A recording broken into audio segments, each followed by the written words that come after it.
Yeah, I'd say Alabama and Kentucky are the two best teams that we played so far. LSU being right there as well. Looking back, Jabari Smith was just incredible at Coleman Coliseum. Wendell Green had some very special moments and some really big plays. I'm very pleased to also announce that Wendell Green is become a nominee for the Cousy Award for being amongst the best point guards in college basketball. That's very, very exciting, and very happy for Wendell. And Bob Cousy was also a smaller than most guys point guard out there in the NBA, and but was also a champion with the Celtics. So congratulations to Wendell on that nomination. Alabama's great. They're just tremendous offensively, a very difficult cover. Coach Oates does a great job putting those guys in space, and they're hard to stay in front of, and their spacing's really good. And they shoot inside threes and outside threes and free throws. And so it's again, going to be a great challenge for us. We played really, really well there last time. So it'll be a great opportunity for us on Tuesday night. All right, Coach, we're going to start with a question from Jordan Hill. Hey, Bruce, before the first time you guys played Alabama, you really spoke highly just of their combination of guards. And against Baylor, Quinterly and Shackelford combined for 39. Just did anything in particular stand out to you about how their guards played Baylor? I mean, we were very fortunate in our game that Quinterly and Shackelford didn't necessarily go off. Those guys are, two of the best guards in the country. And Baylor's got really good guards and really good defensive guards. Baylor was number 10 in the nation in defense, and Alabama, they're sixth in the nation in 2-point field goal percentage. They're just really good offensively, but Alabama's offense was better than Baylor's defense. To put 87 on them, that's really hard to do. 42 points in the paint for Alabama, shot 59% against the 10th best defense in the country. Michael Gittins. Coach, you just referenced that Alabama shot 60% from the field against Baylor. They're kind of a streaky jump shooting team. Can you talk about the challenges of defending a team that can get hot from the perimeter like Alabama? Yeah, Quinterly, he was 3 for 6, from 3, and when he's shooting it, it just adds. It makes his cover almost. It makes his cover even more challenging because he's probably the best in the country at going by you. Like, he's the best in the country one-on-one going by you. And so if you've got to press up and guard him at the 3-point line, which 3 for 6 against Baylor tells you that you do, and that's just makes it really, really, really challenging. Alabama's great in transition. So if you turn the basketball over, they finish everything in transition. Yes, their 3-ball is very, very important to them, but they're shooting 57% for 2 because those guys can get downhill and they can make tough 2s. That's what they're really good at. And then the second thing is what they don't make. They're 13th in the nation in offensive rebounding efficiency. So tapbacks, putbacks, offensive rebounds, long shots, long rebounds, 50-50 balls. They're fast, they're quick. And so winning the battle of the boards, I think, is going to be really important. Mark Murphy. Well, you just answered my question, so I'll ask a different one. You're number 1, co-number 1 in the coaches poll, first time also for Auburn. Any comment on that? Yeah, just, we won 2 games last week. And so, just kind of survive and advance. And so, yeah, we're pleased to have been able to, survive Missouri on the road. We played very well against Oklahoma. That was one of our most efficient offensive days. Oklahoma's really solid defensively, and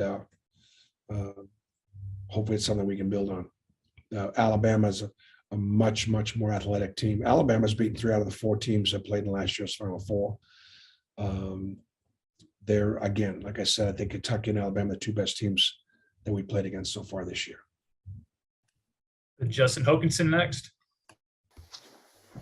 Hey, Bruce, can you just talk about the importance of your scout team in practices and what they bring to the table in terms of just making those guys compete, preparing, obviously scouting reports, how quickly they have to turn things over? I know that's a very important part of the success.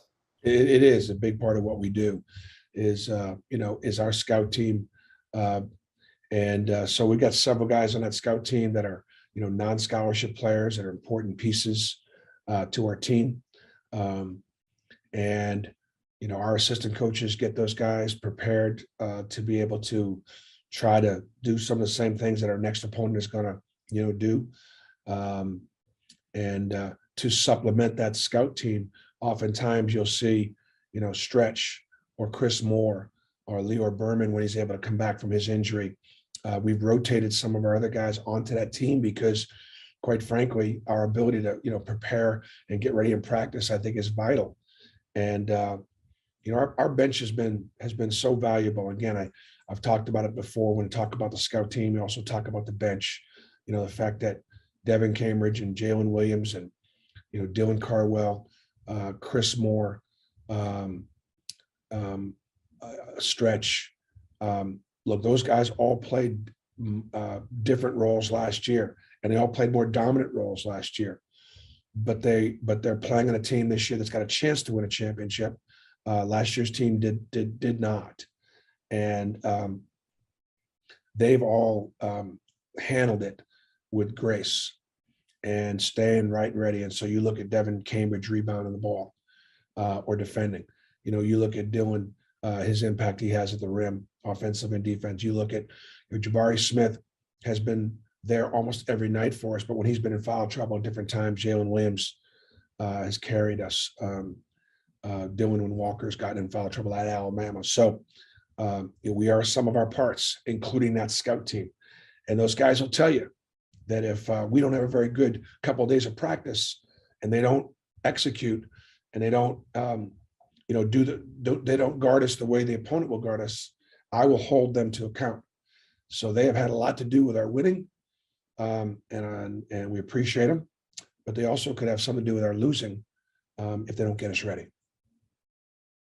And then the other thing too would be, it's just great that that on occasion you can have guys that'll come from that scout team and earn their scholarships, like Preston has, or Will McCoy has, or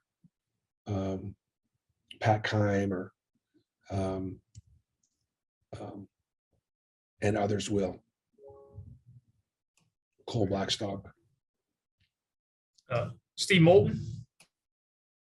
Coach, appreciate the time today. At least taking a look at your team throughout the first semester and a half, if you will, blocking and steals. How much is that an effort thing or a coachable aspect that you kind of grow in those two different aspects, Coach?